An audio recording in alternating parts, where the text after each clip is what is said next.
యేసుక్రీస్తు నామంలో Kranti TV channel ప్రేక్షకులందరికీ మా హృదయపూర్వక వందనాలు. క్రీస్తు పునరుద్ధాన సహవాసము ద్వారా మీరు వాక్యంతో ఎంతో బలపడుచున్నారని మేము నమ్ముచున్నాము. మీరు చేస్తున్న ఫోన్ కాల్స్ ద్వారా మేము ఎంతగానో సంతోషించుచున్నాము.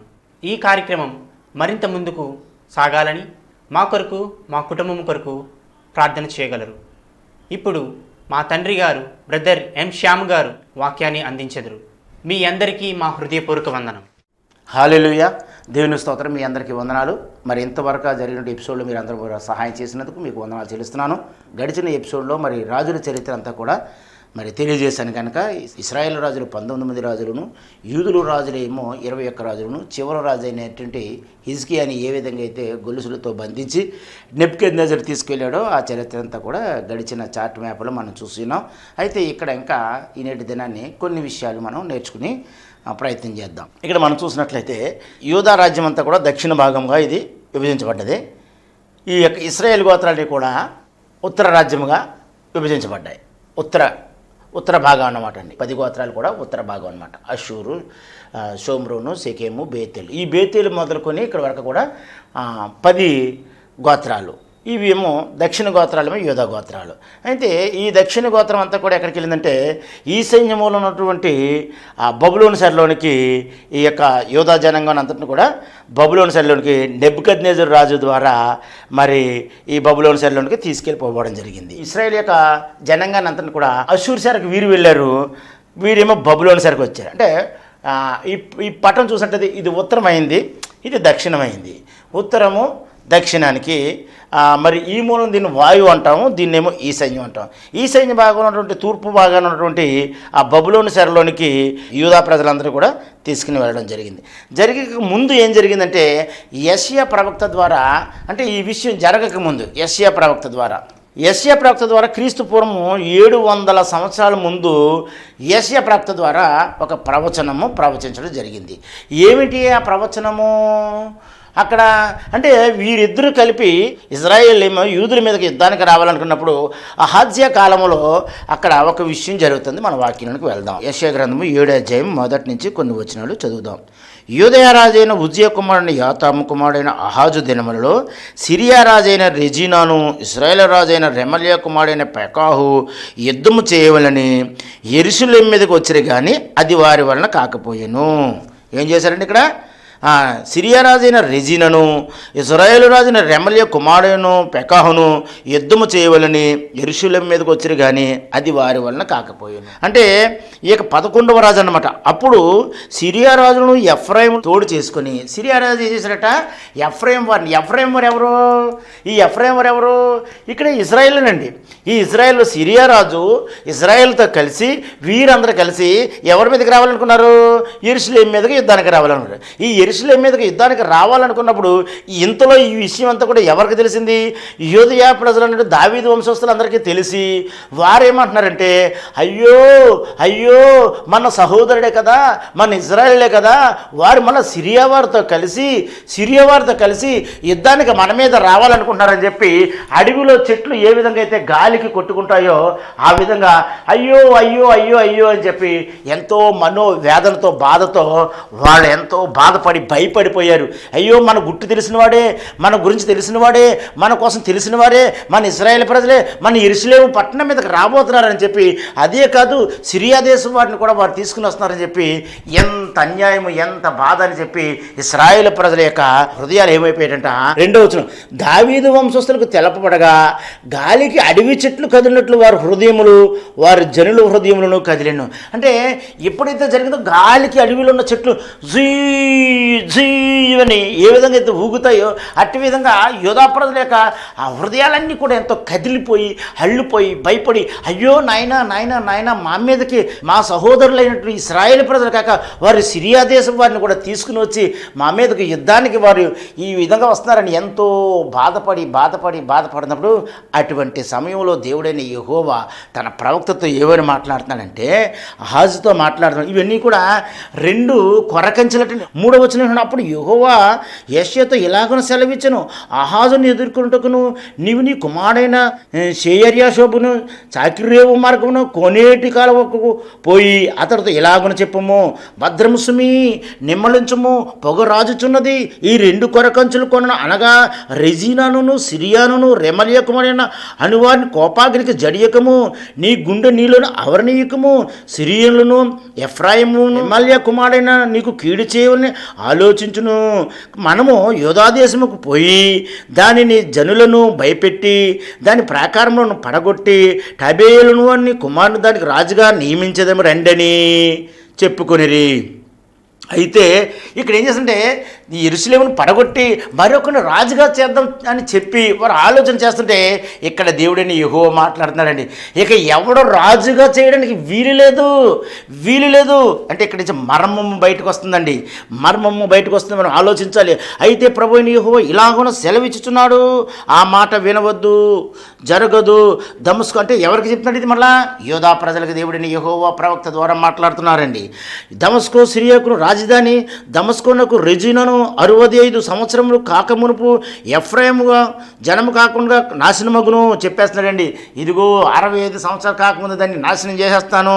సోమ్రోను రెమలియా కుమారుడైన దాని రాజు మీరు నమ్ముకుని స్థిరపడక ఎందురు, మీరు నమ్మకం ఉండిన ఎడలా, మీరు ఎవరైనా సోమ్రోని యొక్క రాజు రెమలియా కుమారుడు రాజు మీరు నమ్మకుండా ఉంటే మీరు స్థిరపడతారు అని చెప్పి 10వ వచనంలో ఏమన్నా యెహోవా ఇంకను ఆహాజునకు సెలవిచ్చెను, నీ దేవుడైన యెహోవా చూచుని అడగము.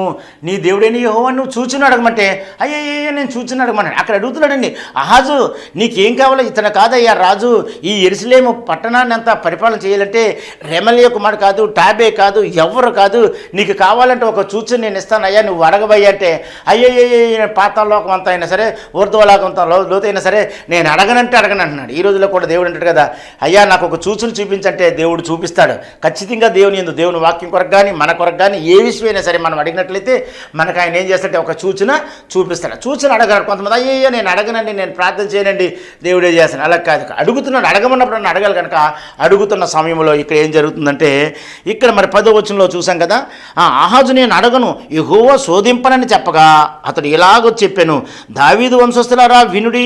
ఇక్కడ చెప్పేస్తున్నాడు అసలైన మర్మం. దావీదు వంశస్థులారా వినుడి, మనుషులను విసర్జించుటకు చాలదనుకొని నా దేవుని మీద విసిగింతురా, మనుషులను విసిగించుటకు చాలదనుకుని నా దేవుని మీరు విసిగింతురా, ఆలకించుడి. కన్యక గర్భవతి కుమారునికని అతనికి ఇమానుయేలు పేరు పెట్టిను. ఇక్కడ అని పెట్టిన కీడును విసర్జించును, మేలును కోరుటకును అతనికి నేను తెలివి వచ్చినప్పుడు అతడు పెరుగును తేనును తినును.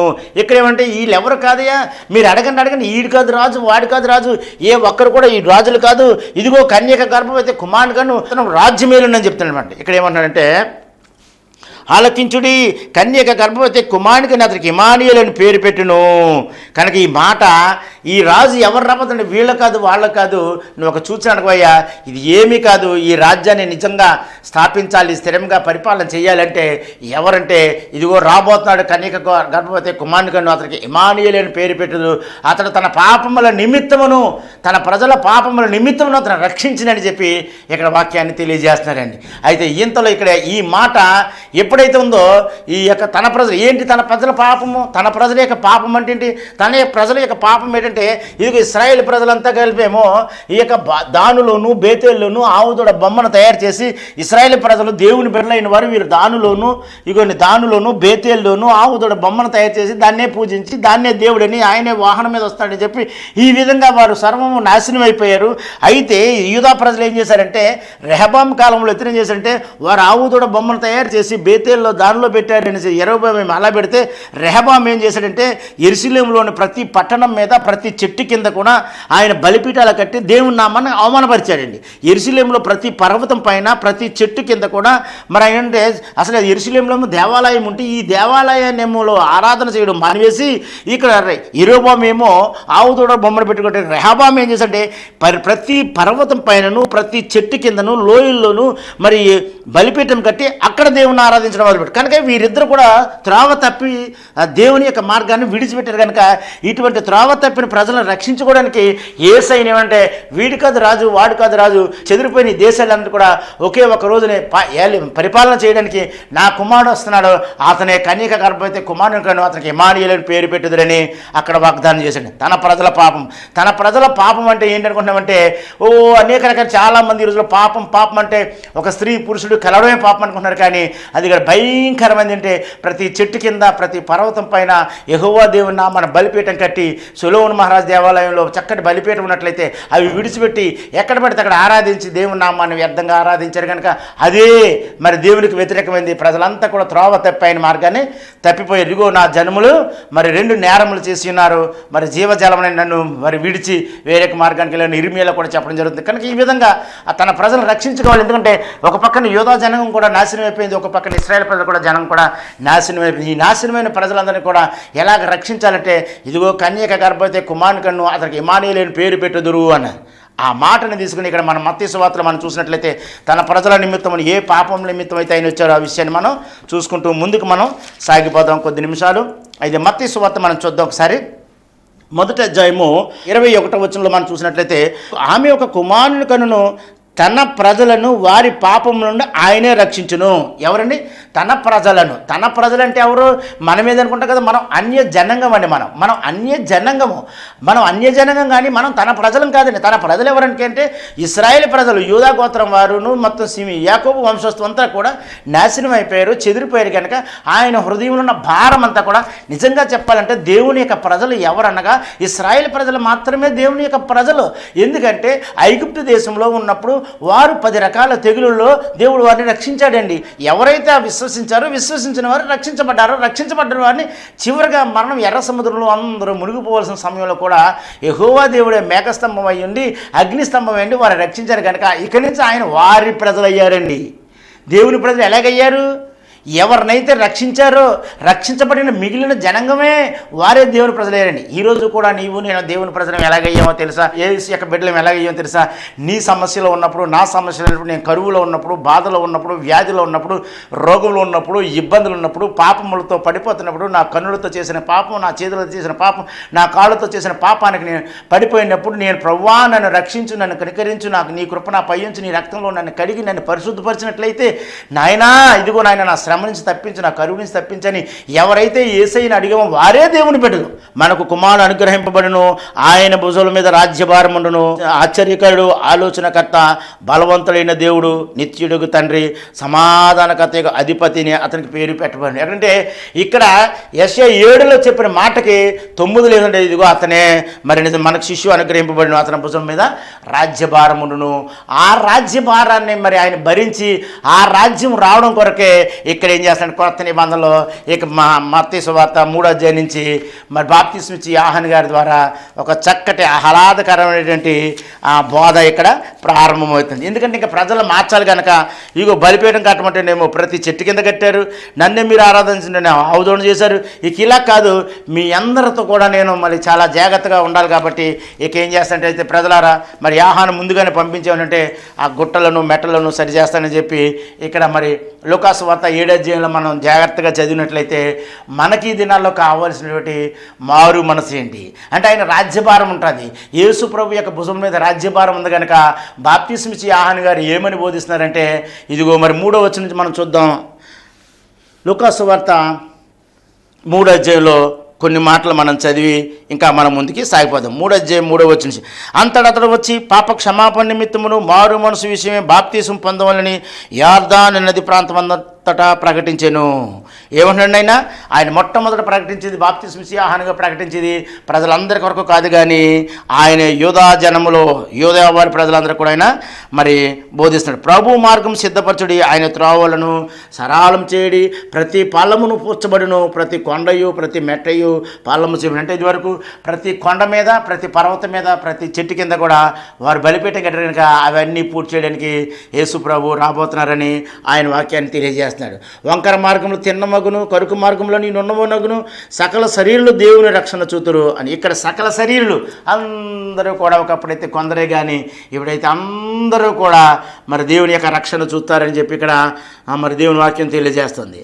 అలాగే మరి అరణ్యములోని కేకలు వేచు యొక్క శబ్దము అని ప్రవక్త అయిన యెషయా ద్వారా వాక్యము ఈ గ్రంథమందు వ్రాయబడినట్లు అతడు తన చేత బాప్తీసం పొందవచ్చిన జనసమూహమును చూచి సర్ప సంతానమా అని చెప్పి ఇక్కడ మాట్లాడడం జరుగుతుంది. ఇక్కడ మనం 8వ వచనం చూసినట్లయితే ఇక్కడి నుంచి జాగ్రత్తగా చూడండి. ఎందుకు సర్ప సంతానం అన్నాడంటే అక్కడ చూస్తే ఇశ్రాయేలు ప్రజలు ఒక పక్కనే ఆ యొక్క దానులో చేసినట్టు ఆవుదోడ బొమ్మ, ఇక్కడ చూస్తే చెట్టు కింద వారంతా కూడా వ్యభిచారం చేస్తున్నారు కనుక, అంటే విగ్రహ సంబంధం సాతాన సంబంధాలుగా మారిపోయారు కనుక ఇక్కడ ఏమనంటే లూకా సువార్త 3వ అధ్యాయము 8వ వచనం నుంచి మనం చూడాలండి. చాలా జాగ్రత్తగా ఇక్కడి నుంచి మనం గమనిద్దాం, గ్రహిందాం. మారు మనసుకు తగిన ఫలములు ఫలించుడి. ఇక్కడ చాలామంది మనం అంటాం కదా, నువ్వు మారు మనసు పొందావా, మారు మనసు పొందావా, మారు మనసు, ఎక్కడికి వెళ్ళి ఇదే మాట, నువ్వు మారు మనసు పొందావా, మారు మనసు పొందావా. అసలు మారు మనసు పొందాలంటే ఏంటో తెలియాలి కదా. ఏదో సినిమా చూడడం మానేయడం, షికారుకి వెళ్ళడం మానేయడం, ఏదో కొన్ని మన శరీర కార్యాలు మానేయడమే మారు మనసు అనుకుంటున్నాం. కానీ అసలైన మారు మనసు అంటే ఏంటో తెలుసుకున్నాం ఎప్పుడైనా సరే. అసలైన మారు మనసు ఏంటి అనుకున్నాం. ఒకవేళ ఇప్పుడు చూస్తాం, రేపు చూడకపోవచ్చు, ఎల్లుండి చూడొచ్చు. ఇవన్నీ నిజమైన మారు మనసుకు తగిన ఫలాలు కాదు. కానీ ఇక్కడ బాప్తిస్మిచ్చి యోహాను దగ్గర కొంతమంది వచ్చి అన్నారు కదా, బాప్తిస్మిచ్చి యోహాను బోధ చేస్తున్నాడండి. ఏమని బోధ చేస్తుంటే, మీరు మారు మనసుకు తగిన ఫలములు ఫలించుడి, లేని ఎడల ఇదిగో చెట్టువారనే గొడ్డలు ఉన్నది నరకబడి అగ్నిలో వేయబడును.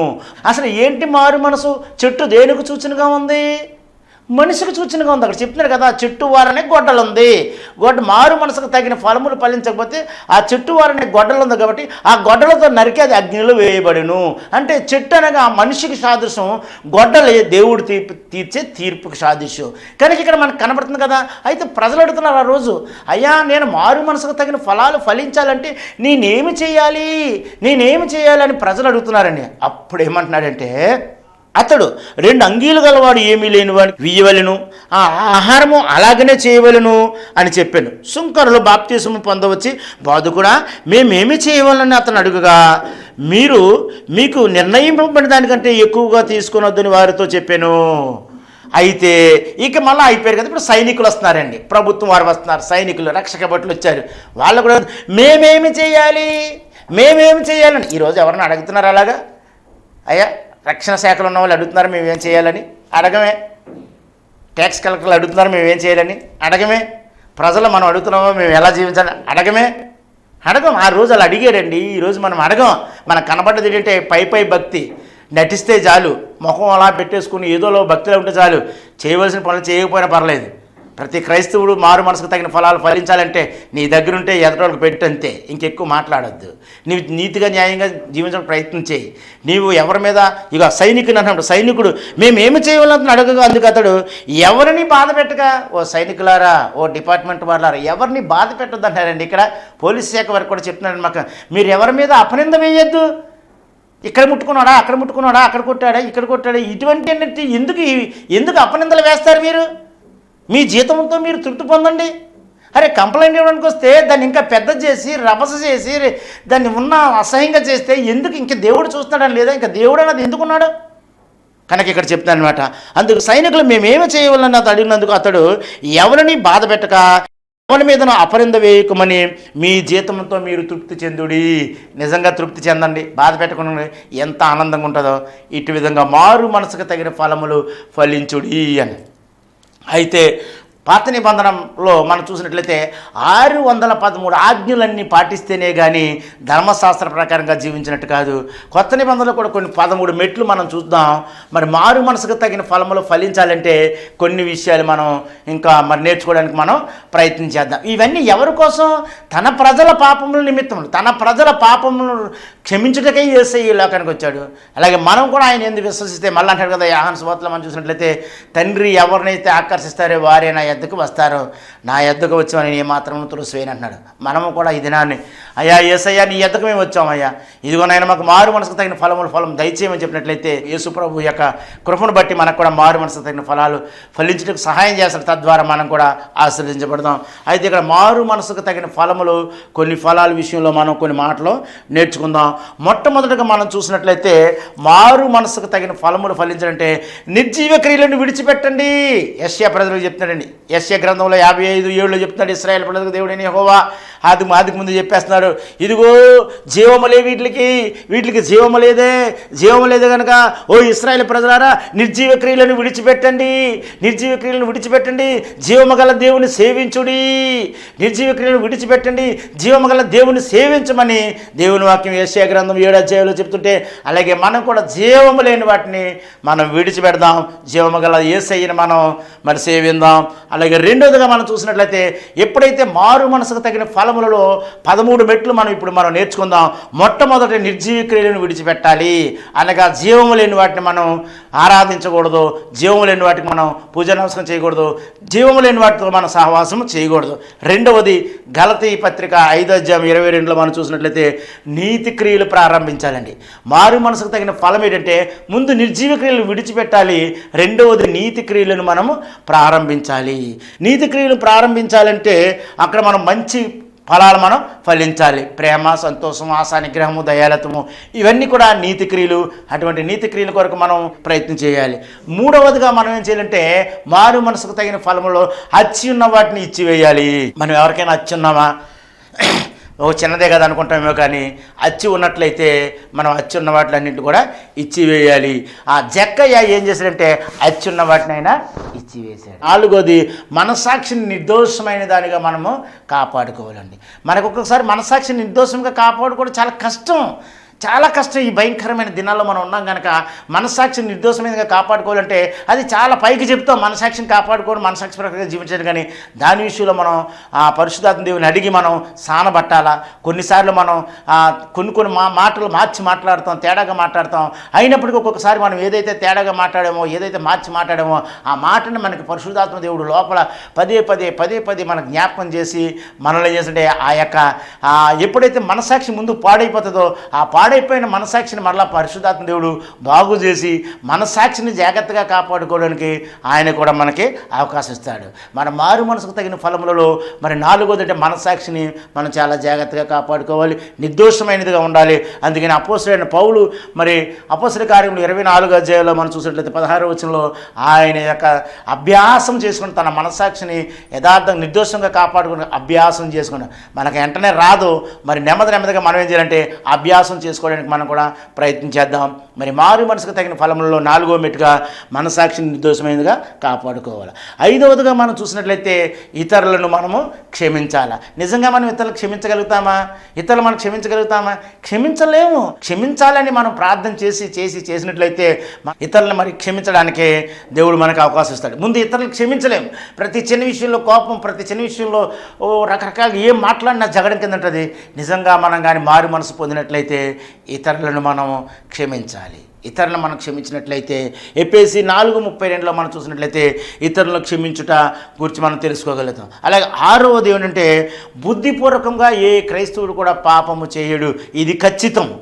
మారు మనసుకు తగిన ఫలములు ఫలించే వారిలో ఉన్నటువంటి గుణాలు ఏంటంటే నిజంగా ఏం చేస్తాడంటే బుద్ధిపూర్వకంగా పాపము చేయడు. ఒకప్పుడైతే ప్లాన్ వేస్తాడు, ప్రతి ఒక్కరు ఏదోలాగా తన శరీర క్రియల విషయంలో చేసే పాపానికి, తప్పులకి ఏదోలాగా మనం ఒక ఆలోచన ఉంటాం. కానీ నిజంగా యేసునందు నమ్మి బాప్తిసం పొంది పరిశుద్ధాత్మ శక్తిని పొందుకున్నట్లయితే, క్రీస్తునందుని విశ్వసించినట్లయితే నిజముగా బుద్ధిపూర్వకంగా పాపము చేయజాలడు కూడా. ఎందుకంటే ఆ పరిశుద్ధాత్మ దేవుడే పాపం చేయబోయే స్థితిలో కూడా నిన్ను ఖచ్చితంగా కాపాడగలుగుతాడని 1 యోహాను 5:18 మనం చూసినట్లయితే ఖచ్చితంగా ఆయన మనల్ని కాపాడుతాడు. అలాగే 7వదిగా మనం చూసినట్లయితే నిజంగా మనకి మారు మనసు తగిన ఫలము కావాలంటే వాక్యము కొరకు ఆపేక్ష కలిగి ఉండాలండి. వాక్యం కొరకు మనకి ఆపేక్ష కలిగి మనం జీవించాలి. అందుకని మరి కీర్తన 119, 146 నుంచి 148 వరకు మనం చూసినట్లయితే దావీదు అంటాడు కదా, అయ్యా రాత్రి జాము కాకమునిపై నా కనులు తెరుచుకుందినే నీ వాక్యాన్ని ధ్యానించుటకని దావీదు సెలవిస్తున్నాడు. ఇంకా మనం అలా చూసినట్లయితే ప్రార్థనా జీవితం కావాలండి. ప్రార్థనా జీవితం కావాలంటే నేను మారు మనసుకు తగిన ఫలం ఏంటంటే ప్రార్థించాలి ఎప్పుడు కూడా. రోమాపత్రిక 8:14లో ఉంది. అలాగే రోమాపత్రిక 8:26లో కూడా ఉచ్చరింప సఖ్యమే కానీ మూలుగులతో ఆత్మ తానే మీ పక్షం విజ్ఞాపన చేయని అంటున్నాడు. ఈ రోజుల్లో ప్రార్థన చేస్తే వాక్యం ఉండట్లేదు. మనకి వాక్యం చదివిన ప్రార్థన చేయట్లేదు, ప్రార్థన చదివిన వాక్యం ఉండట్లేదు. అలా కాదు, నిజంగా నువ్వు మారు మనసు పొందినట్లయితే, మారు మనసుకు తగిన ఫలము మనలో ఉన్నట్లయితే చూసుకోవడానికి మనకు తూకం ఏంటంటే వాక్యం చదువుతున్నావా? వాక్యం వింటున్నా కానీ వాక్యం చదవట్లేదు ఈ రోజుల్లో. టీవీల ద్వారా వింటున్నాం, ఇంకో ద్వారా వింటున్నాం, సభల ద్వారా వింటున్నాం. ఎంతో ప్రయాసపడి ఆనాడు ఇశ్రాయేల్ ప్రజలు పర్వతములు చెట్లకి ఎలాగైతే మొక్కుతున్నారో ఈరోజు కూడా తేడా లేదండి. వాక్యం వినడానికి ఎంతో దూరం వెళ్తున్నాం, ఎన్నో చోట్ల కూర్చుంటున్నా కానీ నీ ఇంట్లో నీ స్థలంలో నువ్వు నేను కూర్చుని నీ వాక్యాన్ని ధ్యానించిన వాక్యాన్ని ప్రార్థించగలుగుతున్నావా? ప్రార్థన రైటే. ప్రార్థన పరిస్థితులు మారుస్తుంది, దాని విషయంలో నేను కాదంటలేదు. ఎంతసేపు వాక్యం చదివావు? ఎన్ని బైబిళ్ళు ఉన్నాయి మన దగ్గర? చక్కగా బైబిలే ఎక్కడ నలిగిపోదండి. ఎంత నున్నగా ఉంటుందో బైబిల్. ఎన్నెన్నో బైబిళ్ళు ఉంటాయి. చూడండి, బైబిల్స్ చూడండి ఒకసారి, కనబడుతుంది కదా, కలర్స్ కనబడుతుందని నేను అనుకుంటాను. ఒక బైబిల్ చాలదా బోధించడానికి? సరిపడదండి. ఒక బైబిల్ సరిపడదు మనకు బోధించడానికి, ఇంకొక బైబిల్ మనకైతే సరిపడదు. కనుక మన బైబిల్ వాక్యాన్ని చదవాలి, ప్రార్థించాలి. ఎప్పుడైతే నువ్వు ప్రార్థించావో అవిశ్వాసులతో ప్రత్యేకంగా ఉండాలి. అవిశ్వాసం ఎప్పుడైతే 9వది కదంటే, ఎప్పుడైతే మనం మారు మనసుకు తగిన ఫలము మనకి ఎలాగ అర్థమవుతుందంటే అవిశ్వాసులతో మనం జోడుగా ఉండకూడదండి. ఎవరు అవిశ్వాసి? నీ విశ్వాసాన్ని పాడు చేయకుండా, ఇదిగో క్రీస్తునందు విశ్వాసాన్ని పాడు చేయకుండా ఇక్కడికి రండి అక్కడికి రండి, ఇది అది రకరకాల బోధ, రకరకాల ఇంకా ప్రత్యేకం, ఇంకా అద్భుతాలు, ఇంకా ఏ జరుగుతున్నాయి. అక్కడ కాదు, ఇదే నిజమైందని చెప్పి నిన్ను బ్రహ్మపరిచే అతను నీ విశ్వాసం నుంచి తొలగించే విశ్వాసులతో ఉండదు. వాడు క్రైస్తవుడే, నేను క్రైస్తువునే. కానీ మనం ఏంటంటే నీ విశ్వాసానికి తగిన మెట్టు. ఆ విశ్వాసం అంటే ఏదో తెలియని అన్యుడు కాదండి, అన్నీ తెలుసు కానీ మార్గాన్ని తప్పుద్రోవ పట్టించేవాడే అవిశ్వాసి. వాడితో మనం ఉండకూడదు. అలాగే మనం చూసినట్లయితే ఇంకా మనం విశ్వాసముతో సహవాసం ఉండాలి. 10వది మనం చూసినట్లయితే విశ్వాసులతో సహవాసం కలిగి ఉండాలండి. విశ్వాసులతో సహవాసం కలిగి ఆశ ఉండాలా, వాక్యాన్ని బోధించాలని ఆశ ఉండాలా, వాక్యాన్ని తెలుసుకోవాలని ఆశ ఉండాలా, వాక్యాన్ని తెలియజేపే ఆశ ఉండాలా. అదండి మనకు తెలుసుకోవాల్సింది. ఏంటంటే విశ్వాసులతో సహవాసం కలగాల. అలాగే 11వది మనం చూసినట్లయితే నశించిన ఆత్మల ఎడల మనకి వేదన కలిగి ఉండాలండి. నశించిన ఆత్మల ఎడలంటే ఏదో తెలియని అన్య జనాంగం దగ్గరికి వెళ్ళడం కదండి. రక్షించబడినటువంటి క్రీస్తునందు విశ్వసించి రక్షించబడినటువంటి విశ్వాసులు వారు జారిపోకుండా, వారు నశించిపోకుండా ఉండే వరకు అటువంటి ఆశ మనకి కలిగి ఉండాలి. నశించిన ఆత్మల ఎడల వేదన కలిగి ఉండాలి. అయ్యో ప్రభువా, ఇంకా లోతైన భక్తిలోకి నా బిడ్డలు వెళ్ళాలి, ఇంకా లోతైన విశ్వాసంలోకి వెళ్ళాలి, ఇంకా లోతైన విశ్వాసం, ఇంకా పరలోక రాజ్యం కొరకు తెలుసుకోవాలని ఆశ కలిగి ఉండాలని మనం అటువంటి వారి కొరకు మనం ఆశ కలిగి ఉండాలి. అది మరి 11వది. 12వది మనం చూసినట్లయితే సాక్ష్యం చెప్పుటి విషయంలో, 12వది సాక్ష్యం చెప్పుటి విషయంలో మనం ఎప్పుడు కూడా మరి ఆసక్తి కలిగి ఉండాలండి. యేసుక్రీస్తుని గురించి సాక్ష్యం చెప్పాలి, యేసయ్యను గురించి సాక్ష్యం చెప్పాలి. సమరయ స్త్రీ ఏం చెప్పింది? తన హృదయంలో ఉన్న అంతరంగంలో ఉన్నవన్నీ తెలియజేస్తే యూదుల్లోంచి రక్షణ కలిగింది కదా, యూదుల్లోంచి రక్షణ కలిగిందని చెప్పి ఆ సమరయ ప్రాంతాన్ని అంతటికి కూడా, సోమ్రోను పట్టణం, సమరయలో శకేములు ఇవన్నీ కూడా ఇలా వెళ్ళేం చేసినట్టే తన ప్రజలకు ఆయన సాక్ష్యం చెప్పింది. క్రీస్తుని గురించి సాక్ష్యం చెప్పింది. క్రీస్తుని గురించి మనం సాక్ష్యం చెప్పాలి. కానీ ఇంకా మన పాత సాక్ష్యాన్ని 10 ఏళ్ళైనా 20 ఏళ్ళైనా 30 ఏళ్ళైనా అదే పాత సాక్ష్యాన్ని బట్టి మనం ఏదో గొప్ప అనుకుంటున్నామేమో, కానీ అటువంటి సాక్ష్యం కాదు. మొట్టమొదటిగా నేను రక్షించాడు మంచిదే, నిన్ను స్వస్థపరిచాడు మంచిదే. క్రీస్తుని గురించి సాక్ష్యం మనం ఎంతవరకు చెప్పగలుగుతున్నాం? అటువంటి సాక్ష్యాన్ని కలిగి మనం జీవించాలి. 13వదిగా నేను చెప్పేదంటే హృదయంలో దేవుని ప్రేమ ఉండాలి. హృదయంలో దేవుని ప్రేమ ఉండాలి. హృదయంలో దేవుని ప్రేమ ఉన్నట్లయితే మనం నిజంగా మారు మనసుకు తగిన ఫలములు మనం ఫలించినట్లు. ఇటువంటి మనం కలిగినప్పుడే నిజమైన మారు మనసుకు తగిన ఫలములు ఫలించినట్లు. ఇగో మారు మనసుకు తగిన ఫలములు ఫలించాలని మరి వాక్యం సెలవిస్తుంది కనుక, ఆహారం లేని వరకు ఆహారం పెట్టండి, వస్త్రం లేని వరకు వస్త్రం ఇవ్వండి, నీతిగా న్యాయంగా నడవండి, మరి జీతములతో తృప్తి పొందినట్లయితే ఇవి మారు మనసుకు తగిన ఫలములు ఫలించినట్లు. ఇగో ఈ కొద్ది మాటలు దేవుడు దీవించను గాక. దయగల మా తండ్రి, ప్రేమగల మా ప్రభువా, ఇదిగో నా తండ్రి నాయన, మారు మనసుకు తగిన ఫలములు మేము జీవించుటకు మాకు సహాయం చేయండి, కృప చూపించండి. యేసు నామమున వేడుకుంటున్నాం తండ్రి, ఆమేన్ ఆమేన్. ప్రార్థన. దయగల మా తండ్రి, ప్రేమగల మా ప్రభువా, నీకు లెక్కలేని స్తుతులు స్తోత్రాలు. ఇంతవరకు నా తండ్రి అనేకమైన ఎపిసోడ్స్లో మీరు మాకు సహాయం చేసి ఉన్నారు. నీ బిడ్డలో మేము కలిపి నీ వాక్యాన్ని వినిన్నప్పుడు ఎంతగానో సంతోషించినాం ప్రభా. ప్రతి బిడ్డ కూడా నీ వాక్యాన్ని వింటున్న ప్రతి విశ్వాసి, ప్రతి క్రైస్తవులు కూడా నీ వాక్యాన్ని విని అందులో విషయాలు గ్రహించి నాయనా ఏ వాక్యం అయితే వినరో ఆ వాక్య ప్రకారంగా జీవించుటకు నీ కృప, నీ కనికరం, దయ మాకు తోడుగా ఉంచి నీ వాక్యాన్ని వినుచుంటుండగానే గొప్ప అద్భుతాలు చేయుచున్నావు కనుక నా తండ్రి, ఏ బిడ్డలైతే నీ వాక్యాన్ని విన్నారో వారి ఇంటిలో, వారి గృహాల్లో గొప్ప అద్భుత కార్యాలు జరిగించి వారి ప్రతి అవసరత తీర్చమని యేసు నామమున వేడుకుంటున్నాను తండ్రి, ఆమేన్. మా అడ్రస్ బ్రదర్ ఎం శ్యామ్ గారు, మా డోర్ నెంబర్ 7019-131/2, గుడారిగుంట, కాకినాడ, జయప్రకాష్ నగర్. మా ఫోన్ నెంబర్ 9885882383. మీ అందరికీ వందనములు.